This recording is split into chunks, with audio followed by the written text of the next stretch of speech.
नमः श्री साक्षादंजलमादाय उजव्या हातामध्ये 2 पळ्या पाणी घालून ठेवा क्लेश दारिद्र्य पीडा रोग धान्य प्राप्त्यर्थम समस्त कुटुंबानां परिवारां पितृदेवता अखंडित कृपाशीर्वाद मम गृहे अस्मिन् ग्रामे षष्ठ पुण्यतिथि निर्विघ्नता सिद्ध्यर्थम गणपति कलश पूजन अहम नमस्करोमि सूर्यनारायण पूजन आर्यञ्च हिरण्ये सजविदारथेन देवो जाति भुवनानि पश्यन् सम्पूज्य प्रार्थना पूर्वकं नमस्ते नमस्कुभ्यं पादस्पर्शं क्षमस्व मे गमनार्थं देवानां गमनार्थं रक्षसां गुरुवे घण्टारवं तत्र देवदल्लाददायक गुरुत्पन्नो विष्णुना विकृताकरे निविदा सर्वदेवेश पाञ्चजन्यनमोऽस्तुते शङ्काय नमः गणेभ्यो गणपति विशवो नमो नमो व्रातेभ्यो व्रातपति विशवो नमो नमो वृक्षेभ्यो वृषपति विशवो नमो नमो रूपेभ्यो विश्वरूपेभ्यो नमः गणपतये नमः गन्धं समर्पयामि अक्षरान् समर्पयामि गणपतिं तुम्ही हळदी कुंकुम एक फूल वाहून द्या सौभाग्यमांगल्यद्रव्याणि आहिरे बाबो कैरे वर्धेति राहुञ्जायाय दिम्बरिवासनस्य हळदी कुंकुम अक्षत फूल वाहा पापमस्युराचके ओम बम वरुणाय ऋग्वेदो यजुर्वेद सामवेदो यज्ञवेदा सर्वे विसन्तु समाश्रिता शान्ति पुष्टि करीता आयान्तु देव पूजनार्थं क्षयकारकाः मातृमुने गोदावरी सरस्वती नर्मदे सिन्धु कावेरी जलेऽस्मिन् सन्निधिं कुरु प्रतिमा पूजनं शान्ताकारं कमलनयनं लोकनिर्दानगम्यं वन्दे विष्णुं भवभयहरं सर्वलोकैकनाथं हरिमावनाजाय गोविन्दं मोक्षदायक विष्णुवेदं नमस्करोमि तुलसी पूजन एकानामुम्म एकान सर्वलोकं म एकानि जन्मने अम्बिके देहि रूपं भाग्यं यशोऽपि च श्रियं पुत्रामहेभ्यः स्वदा नमः अक्षत्पितरमाल्याम्बरभूषितांश नमामि पीडे कुलवृद्धिर्तुः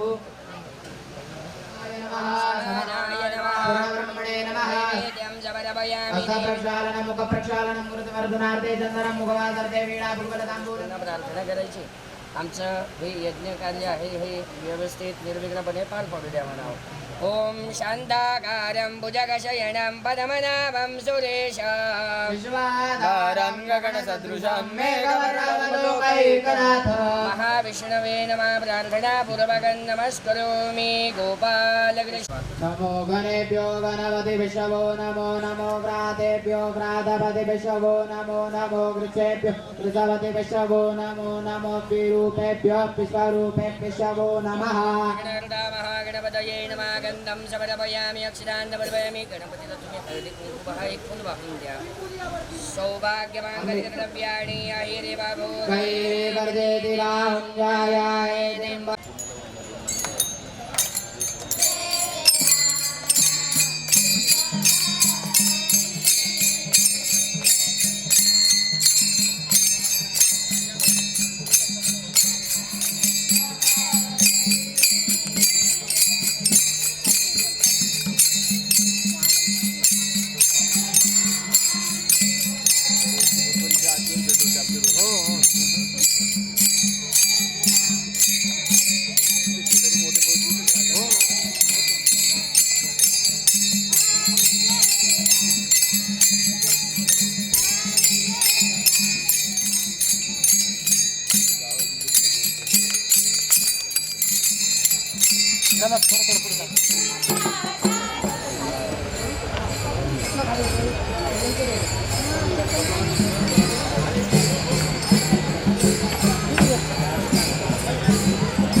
ती पुढे चालली गेली. थांबव.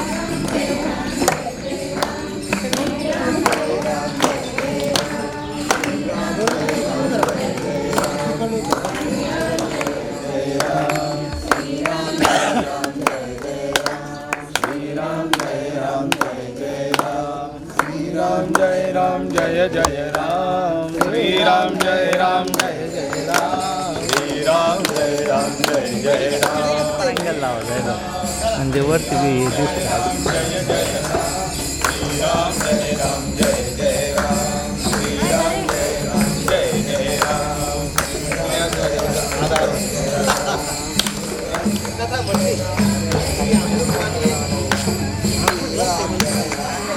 छत्तीसवर 5 झाले पूर्ण डीजे तास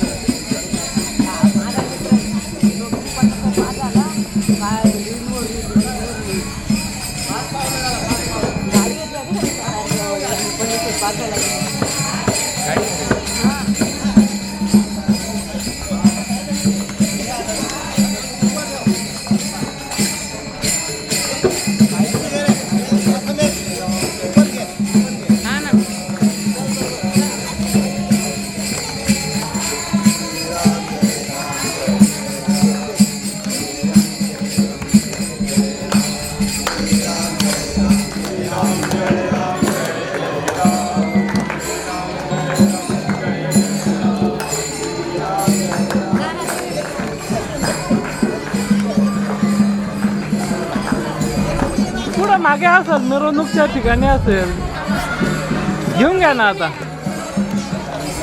पण हे आहे ना मला नको देऊ. चांगलं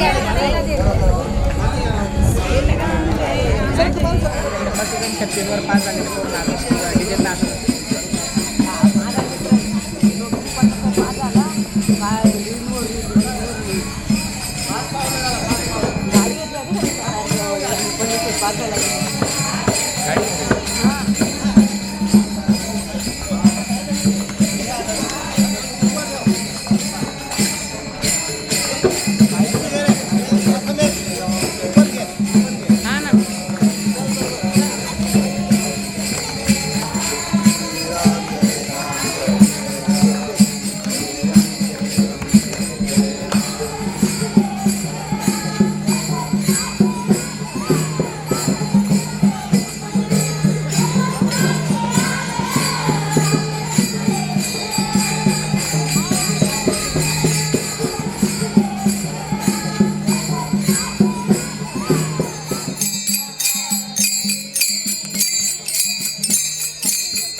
राम जय राम जय जय राम जय राम श्री राम जय राम जय जय राम श्री राम जय राम जय जय राम श्री राम जय राम जय जय राम श्री राम जय राम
स्वस्ति न इन्द्रवृन्दस्रवाः स्वस्ति नः पूषा विश्ववेदाः स्वस्ति नस्तो विद्यहरे मुरारी नारायण वासुदेव कृष्ण गोविन्द हरे नाथ नारायण वासुदेव कृष्ण गोविन्द हरे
मन, चित्त, बुद्धी, अंतःकरण शुद्धीसाठी मननात्रायते इति मंत्रः. मंत्र जपाने मन शुद्ध होत असते, अंतःकरण पवित्र होते, विचार हृदय स्वच्छ होतं. आणि म्हणून अशा हृदयामध्ये परमात्मा वास करतो. त्या परमात्म्याकरता हृदय विचारांनी आणि विकारांनी मुक्त करून स्वच्छ आणि शुद्ध हृदयामध्ये त्या परमात्म्याला आविर्भूत करण्याकरता कथेच्या पूर्वी आपण मंत्रजप घेऊ. मी म्हणेन, आपणही म्हणा.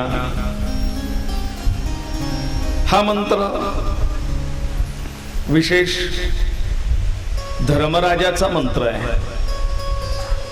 धर्मराज म्हणजे आपले धर्माप्पा नाही बरं. तुम्ही म्हणा धर्माबा आले बुवा.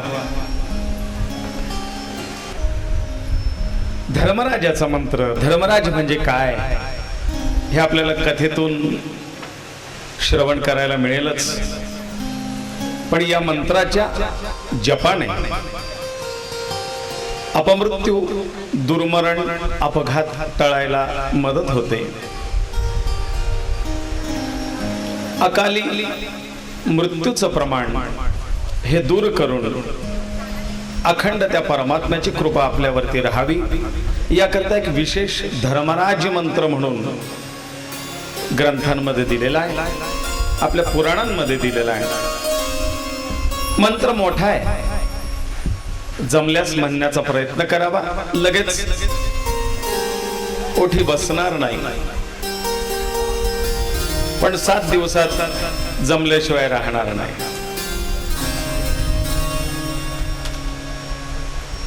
एका दिवसात शक्य नाही, पण एक दिवस नक्की शक्य होईल.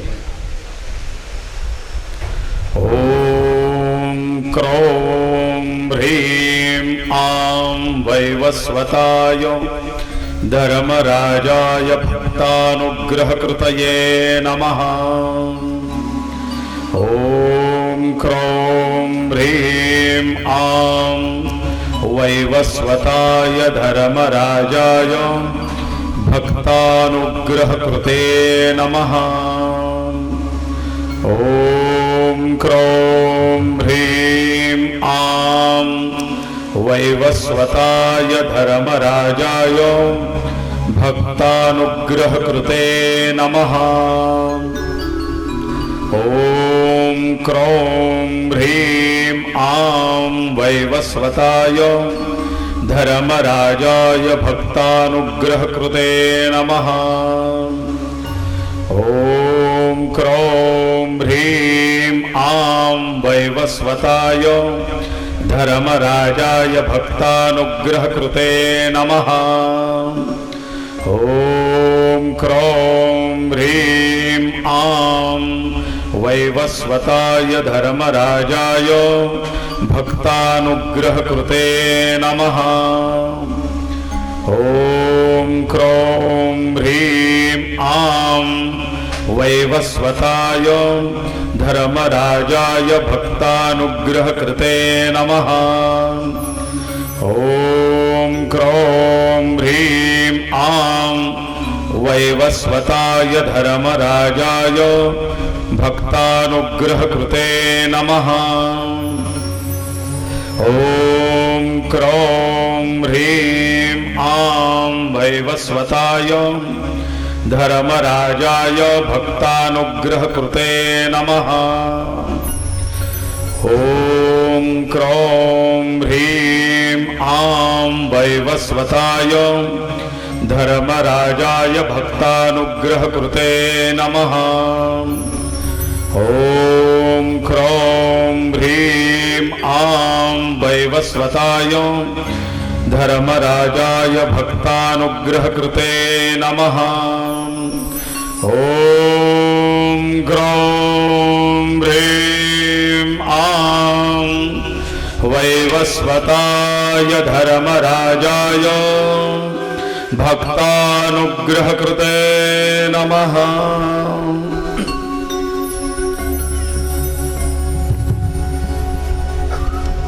नमाम्यहं गणेशं त्वं पार्वतीनन्दनं शुभम् विनाशयति विघ्नान्नो कार्यसिद्धिं प्रयश्च मे। गणनाथ सरस्वती रवि शुक्र बृहस्पति पंचैतां स्मरे नित्यं वेदवाणीं प्रवर्तये। गुरुर्ब्रह्मा गुरुर्विष्णु गुरुदेवो महेश्वरा गुरुसाक्षात् परब्रह्म तस्मै श्री गुरवे नमः। मुखं करोति वाचालं पंगुं लंघयते गिरिं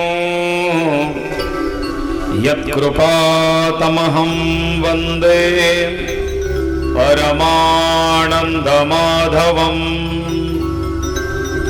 अतसि पुष्पसङ्काशम् पीतनिर्मलवाससं ये नमस्यन्ति गोविन्दं न तेषां विद्यते भयम्।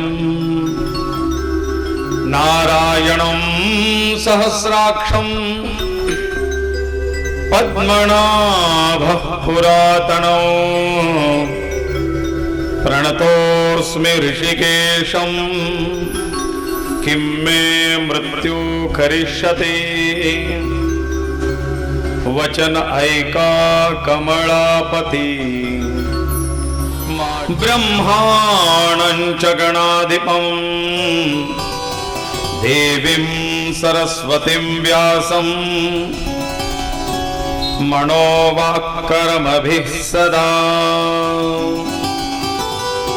श्री गणेशाय नमः। श्री सरस्वत्यै नमः। यो नमः। वक्ता श्रोता नारायण समर्थ।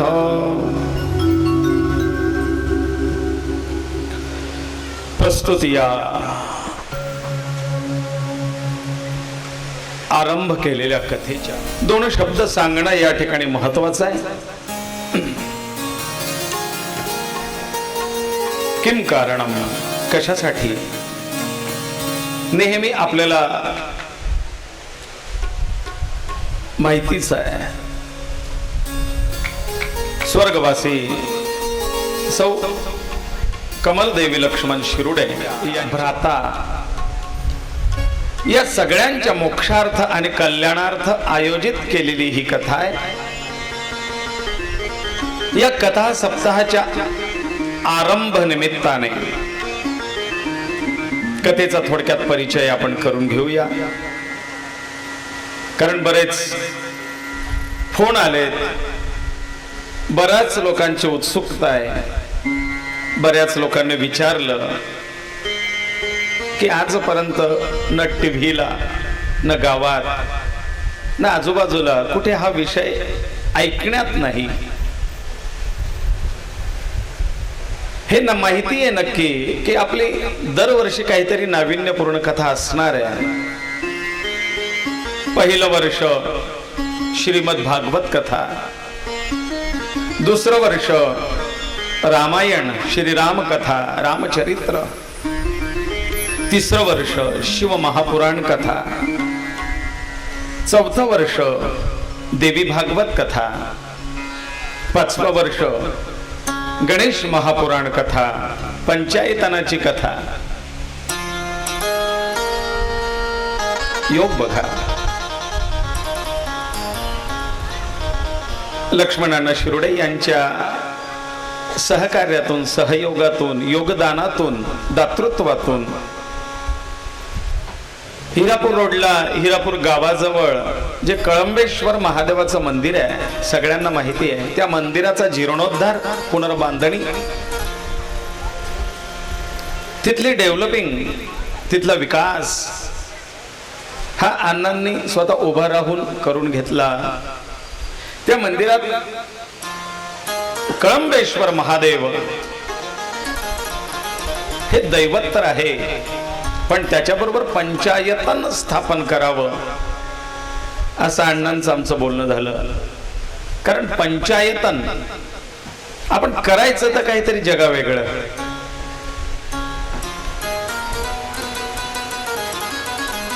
सगळेच करतात, त्यात काय नवल.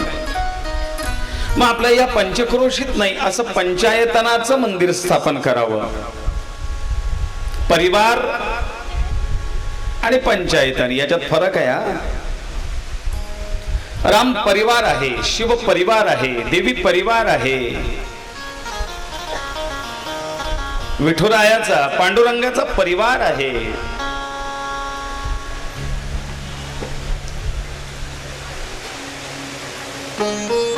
विठोबा, रखुमाई, ज्ञानोबा, तुकोबा आणि समोर गरुड महाराज, हा झाला पंचायत परिवार.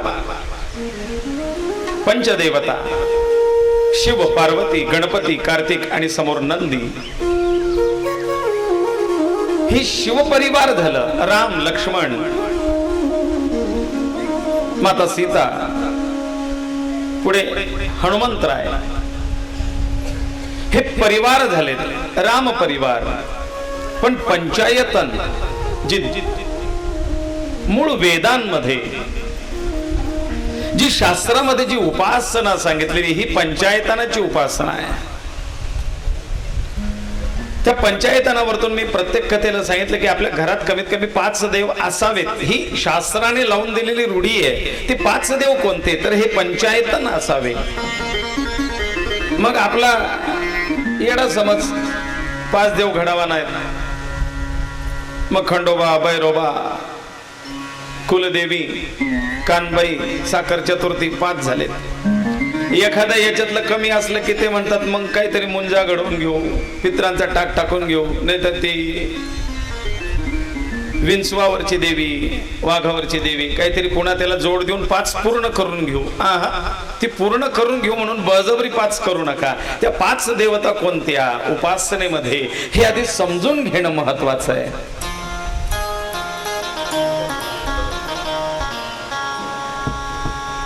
आणि ती पंचायतन, मग पंचायतनामध्ये 5 प्रकार आहेत. गणेश पंचायतन, विष्णू पंचायतन, शिव पंचायतन, सूर्य पंचायतन आणि देवी पंचायतन. गणेश पंचायतन वेगळ्या, देवी पंचायतन वेगळी, शिव पंचायतन वेगळं, विष्णू पंचायतन वेगळं आणि सूर्य पंचायतन वेगळं. शैव शिव पंचायतनाची स्थापना करतील, वैष्णव विष्णू पंचायतनाची स्थापना करतील, गणपत्य गणेश पंचायतनाची स्थापना करतील, शाक्त देवी पंचायतनाची स्थापना करतील आणि सौरी हे सूर्य पंचायतनाची स्थापना करतील किंवा राम पंचायतनाची ते स्थापना करतील. कारण सौरी म्हणजे रघुवंशी, रामरायाच्या वंशातले सूर्यवंशी, ते रामोपासक. राम नंतर आणि त्याच्या आधी सूर्यनारायण, मग ते आधी सूर्य उपासक होते, मग रामोपासक. कारण सूर्यवंशामध्ये रामरायांचा जन्म आणि म्हणून त्यांना सूर्यवंशी असं म्हटलं जातं. चंद्रवंशी कृष्णवंशक आणि कृष्ण उपासक म्हणून त्यांना सोमवंशी किंवा चंद्रवंशी. चंद्रालाच सोम हे नाव आहे, आडनाव असतं सोमवंशी, पण काय त्याचा अर्थच नाही माहिती. मग शिवपंचायतन, त्या ठिकाणी विशिष्ट दिशेला विशिष्ट देवतेची स्थापना करणे. मग मध्ये शिवपंचायतन प्रमुख आहे म्हणून मध्ये शिव. आग्नेयेला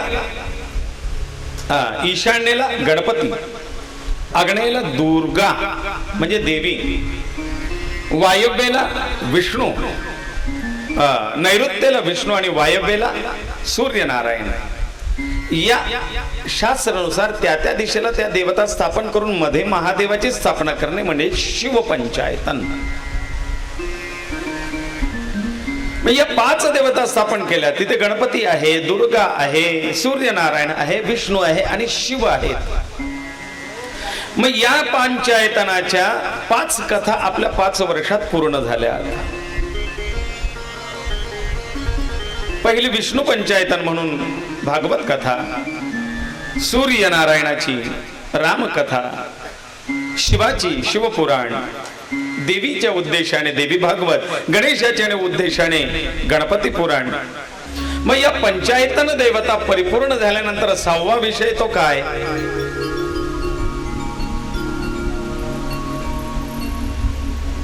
मग जिथे पंचप्राण आहेत, या पंचप्राणांना एक साधून ठेवणारा, ज्याच्या निमित्ताने पंचप्राण आहे, जो निघून गेला की पंचप्राण राहत नाही, हे पंचतत्वच राहत नाही, मग तो जीव. आणि म्हणून जीवात्मा. कारण जीव असेल तर इथे पंचप्राण या शरीरात राहतील. जर जीव निघून गेला तर कुठला प्राण शरीरात राहणार आहे? प्राण आणि जीव याच्यात फरक आहे. एक एक एक एक टप्प्याने आपल्याला ह्या गोष्टी समजून घ्यायचा आहे. प्राण गेला म्हणजे काय, जीव गेला म्हणजे काय. प्राणाची कथा नाही म्हटलं, जीवात्म्याची कथा म्हटलंय. मग प्राण जातात, जीवही जातो, याच्यातला फरक तो काय? जीवाचा आणि या पंच प्राणांचा संबंध काय? ह्याच गोष्टी समजून घेण्याकरता या विषयाची निवड केली गेली. बऱ्याच लोकांना गरुड पुराण आहे का असंही विचारलं. येस,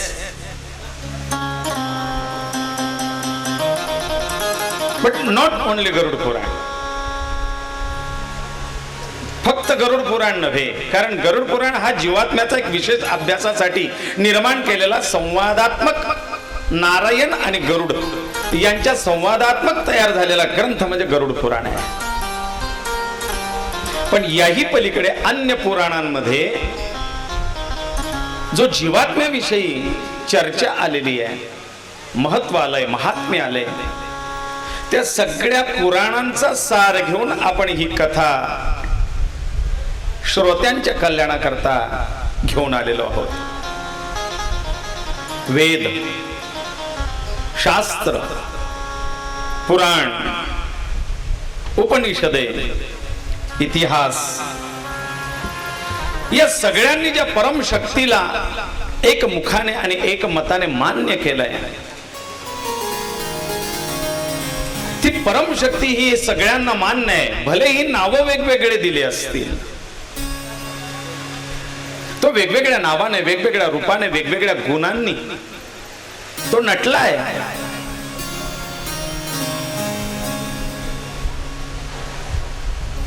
परवाच्या दिवशी माझ्याकडे एक मालेगावची जोडी आली होती.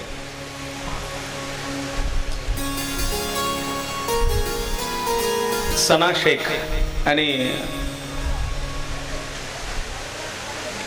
र वरतून काहीतरी त्या मुलाचं नाव. मुस्लिम धर्मीय जोडी, पण माझ्याकडे बरीच मंडळी ती येतात, कारण त्यांना त्या विश्वासाने मार्ग मिळतो. बहुत दिनों से परेशानी चल रही है. अब हम सास ससुर से अलग हो गए, लेकिन जब से अलग हुए तब से परेशानियां कुछ साथ नहीं छोड़ रही. परेशानियां बहुत बढ़ रही है.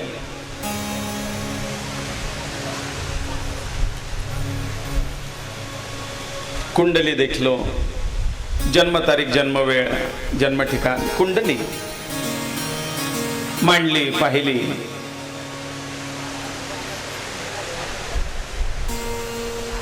तुमचं आपलं असलं तर देवाचं धर्माचं काही आहे का पहा महाराज. पत्रिकेच्या याच्यानुसार तर दैवी काहीतरी दोष निघतोय. मी त्या सना दीदीला सांगितलं, बोले दीदी आप जब वो ससुराल वाला सास ससुर का घर छोड़ के आए तब आपने कोई किताब वहां छोड़ दी है या फिर उसको कोने में डाल दिया होगा, कहीं विसर्जन कर दिया होगा, लेकिन एक कोई किताब है जिसमें आपने कुछ अलग सी चीज, कोई फोटो, कोई तस्वीर, कुछ ऐसी रखी हुए है.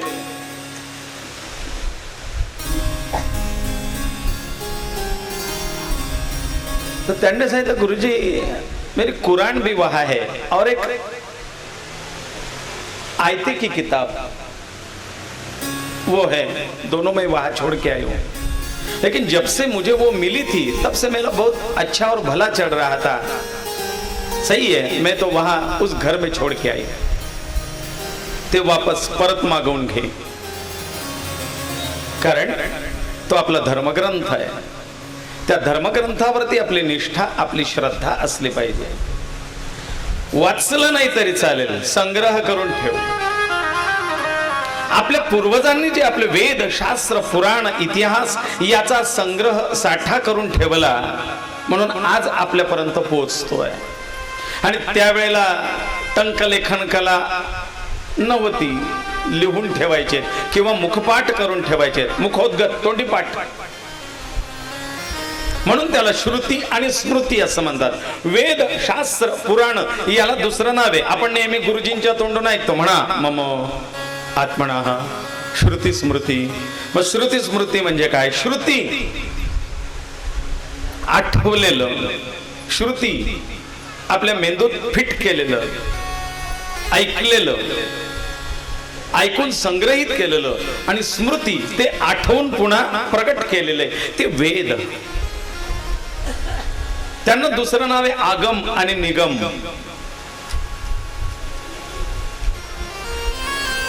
मग अशा या वेद, शास्त्र, पुराण, इतिहास या सगळ्यांनी ज्याला एकमुखाने मान्यता दिली आहे, पण त्याचं वर्णन आणि गुण वेगवेगळे आहेत, नावं वेगवेगळी आहेत. ते सांगण्यात असमर्थता ही व्यक्त केली आहे. न इति न इति, नेती नेती शब्द नये अनुमाना, त्याचा अनुमान करता येत नाही. अशी ती ईश्वरीय शक्ती. त्या परमशक्ती सामर्थ्यवान परमात्म्याला साष्टांग दंडवत करून तो ज्याही रूपात जिथे जसा नटला, साकार झाला, नावारूपाला आला, त्या नावारूपाला समजून घेण्यासाठी आणि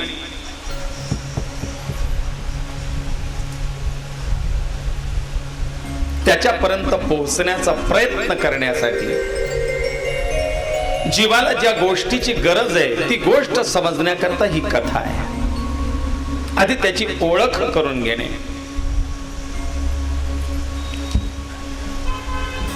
त्याला वेगवेगळे लोक वेगवेगळ्या नावारूपाने हाक मारतात. यम शैवा शिव इति मुपासते ब्रह्मेति वेदांतिनो. शैव लोक त्याला शिव असं म्हणतात. जे वेदांती, वेदाभ्यास करणारे, ते त्याला ब्रह्म असं म्हणतात. बौद्धा बुद्ध इति प्रमाण पटवा करते ती नैयायिका.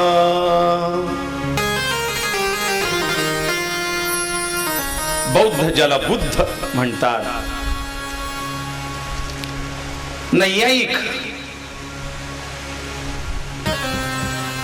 नैयायिक म्हणजे न्यायशास्त्र, त्याचा अभ्यास करणारे, त्याला रचनाकार, त्याला कर्ता असं म्हणतात. अर्हन्नित्यत जैन शासनरता करमेति मीमांसका अर्हत असं ज्याला जैन धर्मीय म्हणतात आणि मीमांसेचा अभ्यास करणारे मीमांसक त्याला कर्म असं म्हणतात. प्रारब्ध कर्म सोयं वो विदधातु वंचित फलम त्रैलोक्यनाथो हरी सोयं वो विदधातु वंचित फलम त्रैलोक्यनाथो हरी. तो ज्याही नावाचा रूपाचा जसाही असेल तो माझा हरी सगळ्यांचं कल्याण करो. मी त्याला इथून हात जोडून प्रणाम करतो असे या ठिकाणी ग्रंथकार म्हणतात.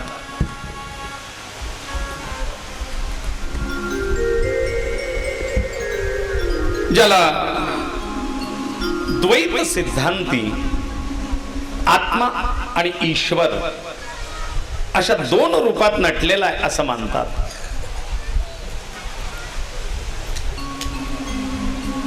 अद्वैती तोच ईश्वर म्हणजे आत्मा आहे आणि माझ्यात जो आहे तोच ईश्वर आहे असं त्याला एका रूपात मानतात. आपल्याकडे दोन तट आहेत उपासनेचे. आचार्यांचा वैदिक संप्रदाय आचार्य शंकराचार्य हे आधी द्वैत सिद्धांताचं पालन करणारे होते, परंतु वेदांत अभ्यासाच्या पराकोटीला पोहोचल्यानंतर ते ज्या वेळेला शून्यावस्थेत पोहोचले त्यावेळेला ते अद्वैत सिद्धांतावरती स्थिर झाले. त्यांचा अभ्यास अद्वैत सिद्धांतावरती स्थिर झाला आणि ते अद्वैताची उपासना करू लागले.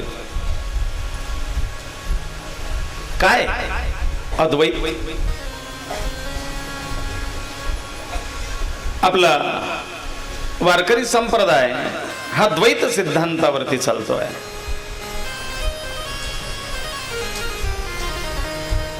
आणि आचार्यांचा वैदिक संप्रदाय हा अद्वैत सिद्धांतावरती चालतोय. मग द्वैत आणि अद्वैत सिद्धांत वेगवेगळे मांडलेले आहेत. आपल्याकडे आचार्य एक नाही. आपल्याला अमुक पीठाचे शंकराचार्य, टमुक पीठाचे शंकराचार्य,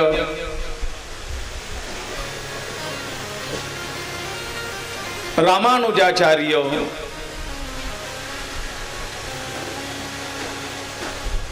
मुलुक पीठाचे आचार्य,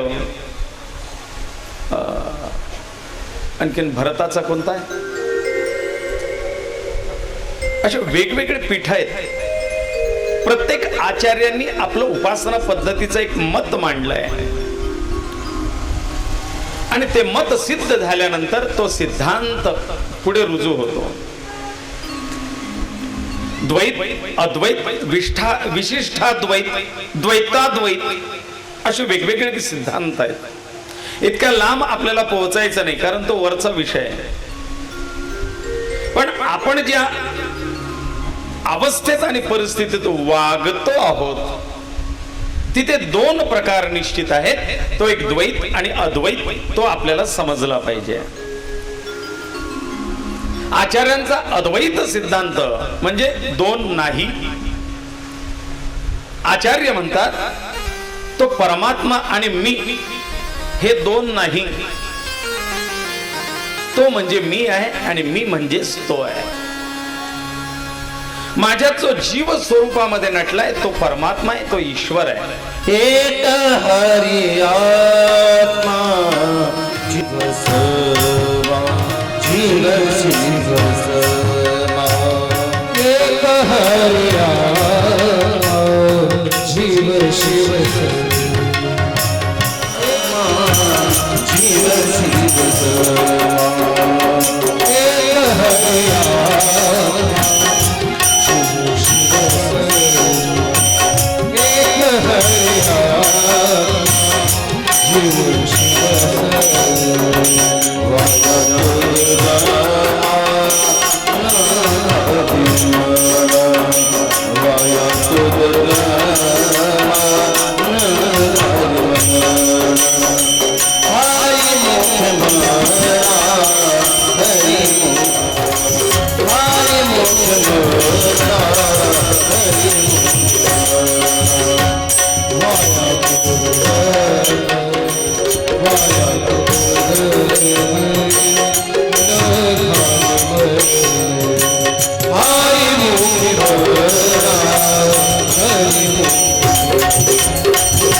त्याच्यात आणि माझ्यात फरक नाही.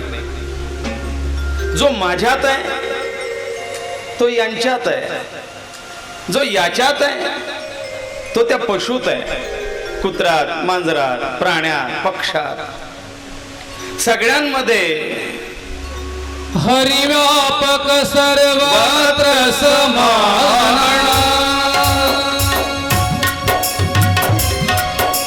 हो प्रेम की प्रगट होई मैया सिया राम सिया राम जय राम सिया राम सिया राम जय हो.